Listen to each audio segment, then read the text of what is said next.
Rajkot range IGP તથા મોરબીના police અધિક્ષક શ્રીની સૂચના મુજબ હળવદમાં જ્યારે ચૂંટણીનો માહોલ ચાલી રહ્યો છે ત્યારે દારૂની પ્રવૃત્તિ નેસ્તાનાબૂદ કરવા માટે હળવદ પોલીસ સક્રિય હતી.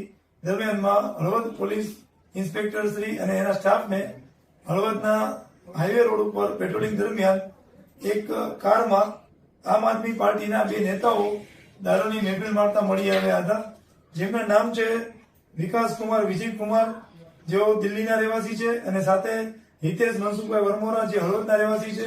બંને દારૂ પીધેલી હાલતમાં કારમાં પોતે દારૂને કબજામાં રાખીને દારૂની મહેફિલ માણી રહ્યા હતા, અને તેમજ તેઓ દારૂ પીધેલી હાલતમાં કાર ચલાવી રહ્યા હતા, જેથી હળવદ પોલીસે તેમની વિરુદ્ધ ગુનો નોંધી અને આગળની કાર્યવાહી કરેલ છે. અને સાથે દારૂની 2 બોટલ તેમજ કાર અને મોબાઈલ સહિત મુદ્દામાલ કબજે કરેલ છે.